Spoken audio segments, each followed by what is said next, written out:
Vi vil gerne lave et oplæg om USA's fortsatte dominans. Og man kan vist roligt sige, at USA har den enorme magtposition og stået på i rigtig mange år igennem historien. USA er kendt som en supermagt, og derfor kan man kalde det unipolaritet, da det er en supermagt, og de har de fleste magter over forskellige ting. Såsom at USA siden omkring år 1900 haft den stærkeste økonomiske magt målt efter bruttonationalproduktets størrelse. USA har både været indblandet i 1. og 2. verdenskrig. Begge krige var USA med til at slutte krigene, og igen nogle år efter 2. verdenskrig blev de indblandet i den kolde krig, hvor USA spillede en stor rolle, og det sluttede endda med en sejr til Vesten.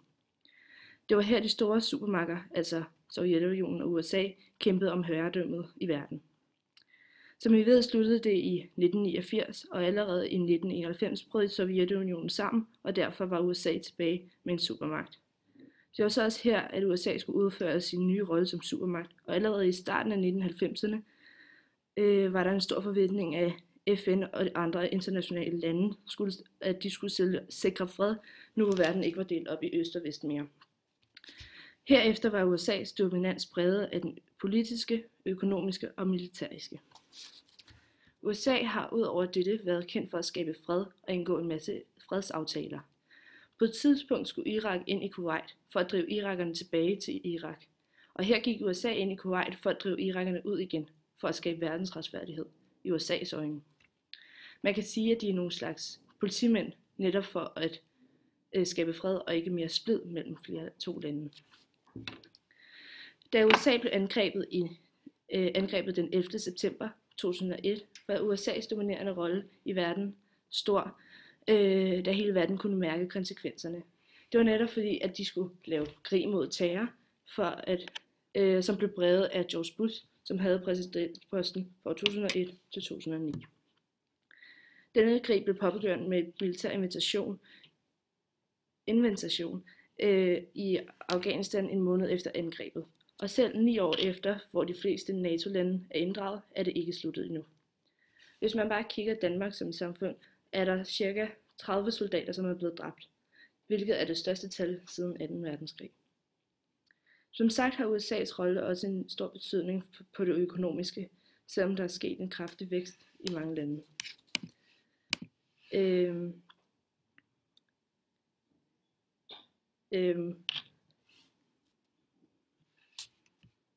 Ja, som sagt havde USA en stor rolle for det økonomiske, da der skete en kraftig vækst i mange asiatiske lande. Så USA har alligevel bevaret over 20% af det samlede BMI. USA har også en stor konkurrenceevne, da de har et stort hjemmemarked og høje forskningsudgifter, og derfor kan udvikle nye teknologiske produkter, hvilket så mange andre lande ikke har samme mulighed for. På det politiske er der flere lande, som er afhængige af USA's initiativer, såsom klima- og handelsspørgsmål. Her til sidst er der en figur her, hvor man kan se, at USA er midten, netop centrum for verdensorden, og de andre stormagter er udenom. Man kan se, at Indien og Brasilien er tættest på USA, da de har den her hovedforbindelse i systemet. Det er de tykkeste streger, der er mellem USA og stormagterne. Man kan se de andre 4 lande, eller stormagter, at de har deres interessesfære. Det viser, at de har en længere afstand til USA, men alligevel er der en forbindelse mellem hinanden. De har så den her interessesfære, hvor at de har måske forskellige holdninger til de forskellige ting, hvor USA går ind for noget det ene, og for eksempel EU går ind for noget andet. Det kan for eksempel være miljø. Udover det, så har, hvis man ser på EU her, og Rusland og Kina, har de også andre stater, som er med inde i deres, som ikke er forbundet direkte til deres land. For eksempel EU, så kan det være, at de har samme holdninger som EU, men ikke er medlem af EU. Derfor følger der et stort ansvar og nogle mindre gode ting med at have opnået den unipolære status. Derfor så kan man også med god grund stille spørgsmålstegn ved, om et unipolært system er lige så holdbart som de to andre systemer, altså det bipolære og multipolære. Og som tidligere omtalt, så er unipolen USA meget engageret og ikke mindst dominerende på det militære område. Derfor så er det også en nødvendighed at udstationere store militære styrker i udlandet, da man selvfølgelig er interesseret i at opretholde sin særstatus og som en hegemon eller en unipolaritet. Og der er ingen tvivl om, at det selvfølgelig kræver en meget større procentdel af det samlede BNP. Og derfor så kommer hegemoniteorien af Paul Kennedy også ind på, at hvis en for stor del af statens ressourcer afledes fra skabelsen af velstand og i stedet gives til militære formål, jamen så vil det sandsynligvis føre til svækkelse af den nationale styrke og derved også den hegemonistatus, der er opnået. Men en ene supermagt, den svækkes dog ikke så let igen, for mens mindre stater med høj sandsynlighed støtter op om supermagten, kan den kulturmæssige indflydelse på andre lande, som også kaldes den her bløde magt i form af den efterstræbelsesværdige amerikanske livsstil, jamen den kan være med til at gøre unipolaren mere stabil. Og ligeledes så går USA meget ind for fred og demokrati, og alene det kan have en meget god indvirkning. Og resultatet det kan nemlig allerede ses nu, da der stort set ingen krige er mellem stormagterne.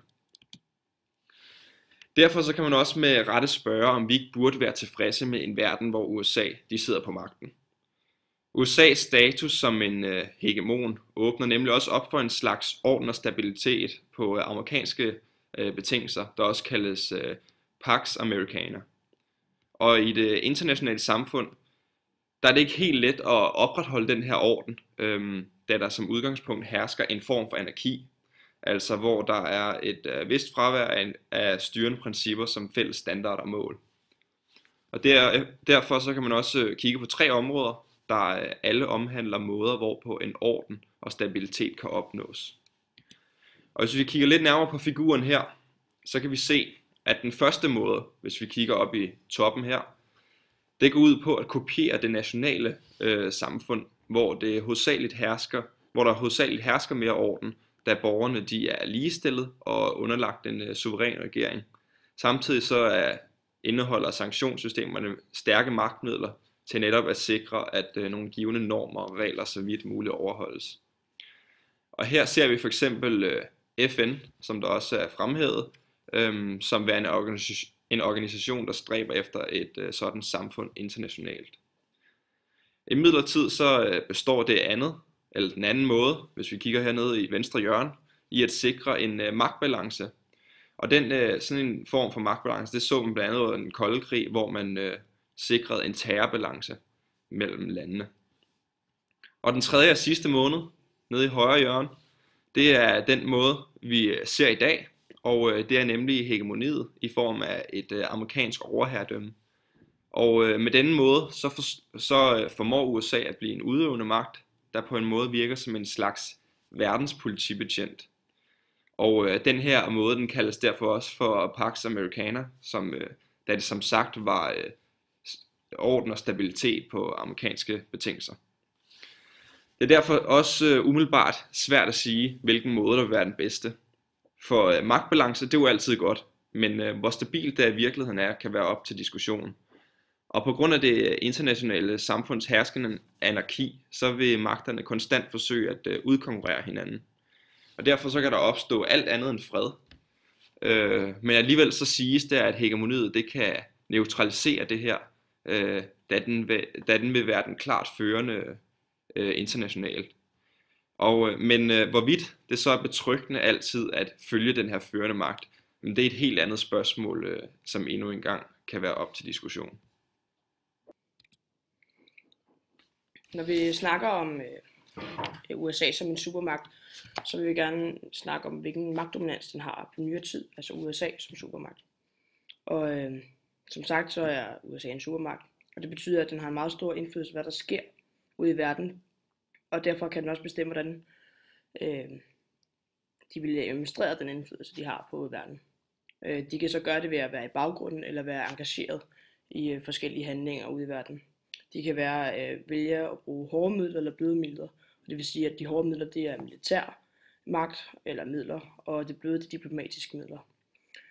Så kan de vælge at gå den unilaterale kurs, det vil sige at gå enevej, eller gå den multilaterale kurs, og det vil sige at have alliancer med andre forskellige lande. Og det med, at man har USA som en supermagt, det betyder, at resten af verden vil følge de nye tendenser, som der er inden for amerikansk udenrigspolitik. Og hvilken præsident der er, det er meget afgørende for, hvilken stor indflydelse USA har på verden, og hvilket syn verden har på USA. Når vi snakker om, hvordan USA afviger fra europæiske stater, så snakker vi om, at USA er et indvandrersamfund. Og det betyder, at i stedet for at have sådan en fælles nationalfølelse, så er samfundet knyttet sammen på andre ydre symboler og kendetegn, f.eks. præsidentembedet, forfatningen, frihedsrettigheder, individualismen og den liberale markedsøkonomi. Og på den måde er der skabt en republiknationalisme, som står i kontrasten til de europæiske stater, som lever på det organiske nationalisme. Og det her indvandrersamfund, det er en forestilling om et samfund, der er skabt, som er skabt som et privilegeret land med højt udviklet demokrati og den hurtige realisering af the American Dream. Derudover så har USA også en fordel ved at være langt væk, eller i hvert fald ved at være geografisk langt væk fra de andre europæiske stater. Og det er her, hvor vi snakker om sikkerhedsgeografi, fordi det er så her, hvor de isolerer sig fra omverdenen, og så kan have deres eget samfund og eget indlukket samfund, og det betyder, at de er meget mere sikre. Og det er det, som der afviger sig fra de europæiske stater. Og på den måde, så kan vi også komme over til, hvordan er det, de fører deres udenrigspolitik. Og den amerikanske selvopfattelse, det betegner man også som en exceptionalisme. Og inden det, så har vi to hovedtraditioner i den amerikanske udenrigspolitik, og det er isolationismen og internationalismen. Og isolationismen, den kom frem under de to verdenskrige, hvor USA greb ind og gjorde krigens udfald. Tankegangen bag isolationismen var, at USA bedst kunne bevare og værne om sit samfund, og dermed isolere sig fra omverdenen. I 1990 begyndte man såkaldt at tale om en neo-isolationisme. Og det er så en af de hovedstrømninger, vi har i dag. Og det var en af dem, som det sikrede Bill Clinton og George Bush præsidentembedet. Og efter 9/11 blev det meget afgørende for USA's udenrigspolitik og Bush's profil. For attentatet viste, at USA ikke kunne isolere sig mere, de blev nødt til at gøre et eller andet. Så Bush begyndte at føre en udenrigspolitik bygget på en krig imod terror. Og George Bush ville skabe en ny verdensorden, hvor terrorister ikke ville udgøre en trussel for verdensfreden. Når vi snakker om amerikansk udenrigspolitik, så har vi 4 hovedstrømninger, der er i dag. Det er neo-isolationisme, liberal internationalisme, neokonservatisme og realisme. De 2 vigtigste, det er liberal internationalisme og neo-isolationisme. Når vi ser på Obama kontra Bush's udenrigspolitik. Obama, han fører mere en internationalisme, udenrigspolitik, hvorpå at det gjorde kun Bush i sin første regeringsperiode.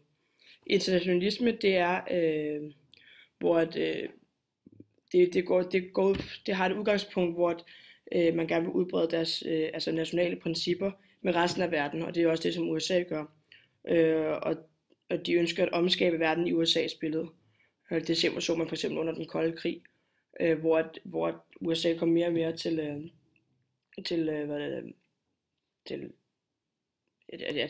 Europa. Det er for eksempel værdier, som de gerne vil have: demokrati, frihandel, menneskerettigheder og kapitaløkonomi. Det er nogle af de grundpiller, som i den amerikanske model, som internationalismen ser udstrække global plan. Ifølge internationalismen skal man efterstræbe at opbygge